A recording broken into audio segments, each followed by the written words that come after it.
नांदेड जिल्हा परिषदेच्या 22,26,00,000 रुपयाच्या अर्थसंकल्पास मान्यता. मिनल करणवाल.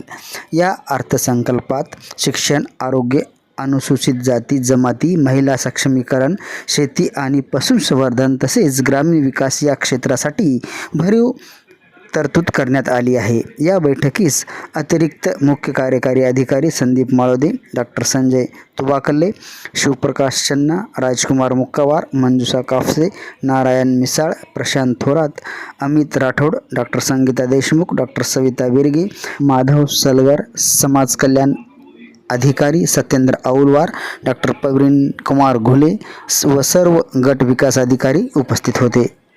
सर्वांना नमस्कार. वर्ष 26-25 मध्ये जिल्हा परिषदेतील उत्पन्नाचा 22,26,00,000 एवढा जमीचा अंदाज धरण्यात आला आहे आणि त्याचा अर्थसंकल्प हा जिथे सादर करण्यात आले आहे त्याला मान्यताही दिली गेली आहे. याच्यात आपण प्रत्येक विभागाने आहे काही नवीन गोष्टी करायचा प्रयत्न केलेले आहे. लाभार्थ्यांचं सशक्तीकरण हे योजनाचं केंद्र राहील अशाही प्रयत्न यावेळेस केले गेलेला आहे. समजा आमच्या सोलर पॅनल लावायचे सीमावरच्या शाळेवर किंवा महिलांना जे की बचत गटांच्या मेंबर असतील त्यांना मार्केटिंग पॅकेजिंग बद्दल ट्रेनिंग देणे किंवा मागासवर्गीय महिलांना वैयक्तिक व्यवसायांसाठी 50 लाख वेगळे ठेवणे अशा योजनेवर भर दिलेला आहे. कृषी विभागात आपण ड्रोन FPOs ला देणार त्याच्यासाठी वेगळी तरतूद यावर्षी केली गेलेली आहे. बायो लॅब्स प्रत्येक FPO ला म्हणजे एक तालुक्याला एक FPO ला बायो लॅब जिथे रासायनिक खत सोडून काहीतरी नैसर्गिक तयार होईल शेतकऱ्यांसाठी त्याच्यासाठीही यावर्ष तरतूद केली गेलेली आहे. आपण जे नेहमी म्हणत राहतो की शाळेंसाठी काहीतरी करावं शाळेंसाठी काहीतरी करावं तर यावर्षी आपण थोडस दुरुस्तीवर भर न देता सोलरची तरतूद केलेली आहे. पशुसंवर्धन विभागामध्ये आपण जे बाहेर खोडे असतात त्याच्यावर शेड लावण्याचाही आपण एक प्रयत्न केलेला आहे आणि 3 ते 4 PHCs ला जिथे सर्वात जास्त मोठी OPD असते तिथे आपण मॉड्युलर डिलिव्हरी रूम हे करायला यावर्षी इच्छुक आहोत. तर एकत्रितपणे यावर्षी जिल्हा परिषद नांदेडच्या अर्थसंकल्पाचं हे मूड राहिलेलं आहे की आपण लाभार्थ्यांना कसा सशक्त करू शकतो आणि हा जे अर्थसंकल्प आहे हे परिणाम आहे माझी 1.5 वर्षाची जी शेतकऱ्यांसोबत विद्यार्थ्यांसोबत महिला बचत गटांसोबत जी चर्चा झालेली आहे त्याचा परिणाम हा अर्थसंकल्प आहे.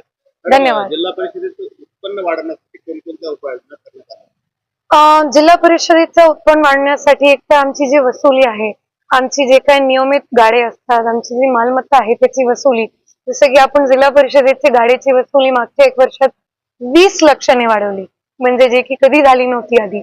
आणि आमची जी मोठी ग्रामपंचायत आहे समजा बाजूची वाडी घेतली विष्णुपुरी घेतली बारड घेतली नरसी घेतली इथे आपण जे की कर रिवाइज करतो ज्याच्यामुळे म्हणजे जे आजची वास्तविक परिस्थिती जे की कर दाखवेल अशी आपण प्रयत्नात आहोत की ज्याच्यामुळे आमच्या करची सुद्धा आमची उत्पन्नाची वाढ होईल.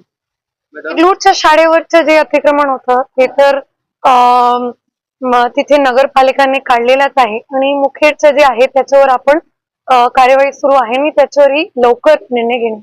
मल्टीपर्पज आणि तरोडा हे जे 2 जागा आपण बघतोय नांदेड जिल्हा परिषदेच्या ते दोन्ही सबज्युडाइज केसेस आहे. त्याच्यावर बऱ्यापैकी नोटिसेसही झालेले आहे. नोटिसेसवर सुद्धा हायकोर्टाने स्टे दिली होती कारण की तिथे लिगल प्रोसेसेस इन्व्हॉल्व राहतात आणि आपण तिथे आमचे लॉयर्सला पॅनलला बोलून तिथे लवकरच्या लवकरात सुनावणी भेटेल आणि त्याच्यात काहीतरी निर्णय झाला पाहिजे कारण की जागा म्हणजे फारच महत्वाची आहे आणि त्याच्यावर आमची भूमिका ही होती की आपण जी की जागा आहे त्याच्यावर आपण नोटीस देऊ शकतो जिल्हा परिषद आणि महानगरपालिकेलाही कळवलेलं आहे आमच्याकडून जितकं आमच्या हातात आहे. तर त्या नोटीसवर आता हायकोर्टाची स्टे आलेली आहे की काही लिगल प्रोसेसेस पूर्ण झाले नाही आणि अतिक्रमण जुना पण आहे तर तो लिगल प्रोसेसेस पूर्ण होईपर्यंत जिल्हा परिषद ऍसेस तिथे जाऊन त्या अतिक्रमणाला स्वतः काढू शकतो.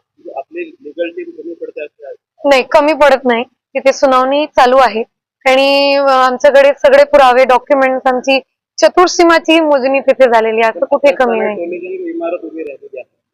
आहे. पण मी तेच म्हणते, जोपर्यंत लिगल प्रोसेसेस पूर्ण होत नाही तोपर्यंत त्याच्यावर निर्णय होणार नाही. तर जिथे मुलं कमी आहेत तिथे बघा, आमच्या जिल्हा परिषदेला जिथे मुलं कमी आहे आपण नेहमी प्रयत्नात राहतो की गावात असणारे सगळे मुलं तिथे शिकायला आले पाहिजे.